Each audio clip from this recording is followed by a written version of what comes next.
Hello everyone, this is 17th MCQ. In a stem of MCQ, 12 years old girl brought to the pediatric OPD for complaint of involuntary abnormal movements of the face and extremities. Also had slurred speech since last 2 weeks. There was no significant past history, development and intelligence both were normal. Abnormal movements of the face and extremities stopped during sleep. In examination, she was conscious, alert, oriented to time place person, means higher mental functions are normal. Only she had coriform movements of the face, upper and lower extremities. Cranial nerve examination, motor system and sensory system examination were normal. All blood investigations, complete blood count, ESR, CRP, renal function test, liver function test, electrolytes, all were within normal limit. MRI brain and EEG were also normal. Echocardiography revealed mitral regurgitation. Now, what is the diagnosis of this child? So, options are cerebellar hemorrhage, Huntington disease, Lyme disease, and rheumatic fever. So, I will explain all the options one by one. So, in option A, cerebellar hemorrhage, patient will have the sudden onset. Within few hours, patient will have the deterioration and symptoms, and it is not improving. So in the cerebellar hemorrhage, sudden onset of all cerebellar sign will be there. Patient will have the sudden onset of headache, nausea, vomiting, difficulty in the walking, abnormal gait, limb or truncal ataxia, vertigo, dizziness can be there, dysarthria, slurred speech can be there. So our patient had the subacute onset of the abnormal movement and slurred speech, not having all other symptoms, not having sudden onset. Nystagmus, abnormal gait, facial weakness, cranial nerve palsy ipsilateral to the cerebellar hematoma, because facial nerve also crosses the cerebellopontine angle. So whenever there is a cerebellar hemorrhage, chances of facial weakness can be there. Neck pain, knuckle rigidity can be present. Loss of consciousness or altered mental status can be there.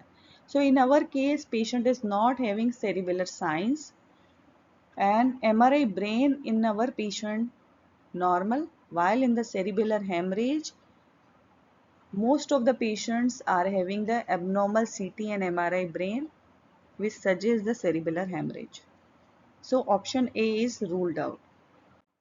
Now the option B, Huntington disease, it is dominantly inherited neurodegenerative disorder. So it is the chronic onset and progressive disease.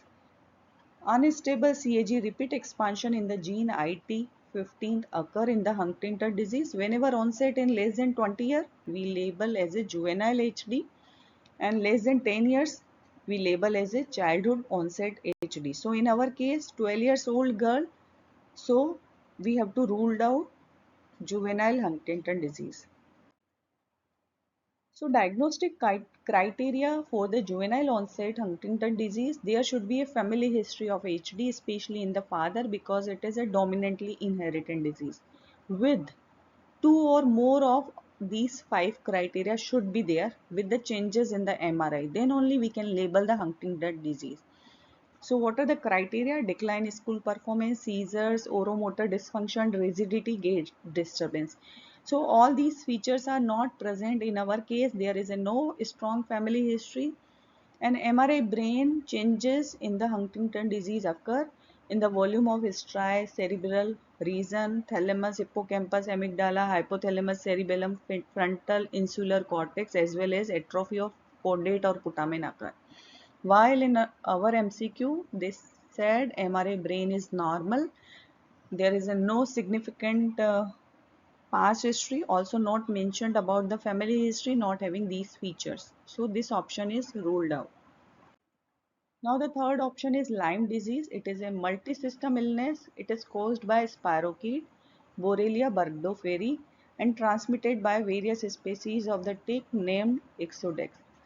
And characteristic skin eruption, erythema chronicum, migraines, ECM at the site of inoculation by the tick is the common early manifestation. So in our MCQ, they are not saying any skin eruption. So this option is again ruled out. Dissemination of infection to the nervous system, heart, joints occur. So our patient also had the abnormal involuntary movement. Also echo suggests the MR, but no characteristic skin eruption anywhere. So Lyme disease option is again ruled out. Now the last option is rheumatic fever. So in rheumatic fever, according to the Jones criteria, patient is having two major criteria. One is chorea, labeled as a Sydenham scoria, St. Vitus dance. It is a neuropsychiatric disorder. Also, patient had the abnormal echo, mitral regurgitation is there. So, patient is having two major criteria. And Sydenham chorea can be present as a isolated finding, or it is also the exception of Jones criteria. In this, patient is having neurological sign, involuntary movement of the face and limbs exaggerated by the stress and disappear in sleep, which is present in our case also. Patient may have the muscle weakness, hypotonia and disturbance of speech and gaits, which is also present in our case. Psychiatric sign, emotional liability, hyperactivity, separation anxiety, obsession, compulsion can also be there.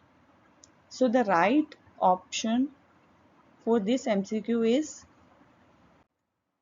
option D is the right answer. For further reading, you can see the video on this channel about the Sydenham chorea.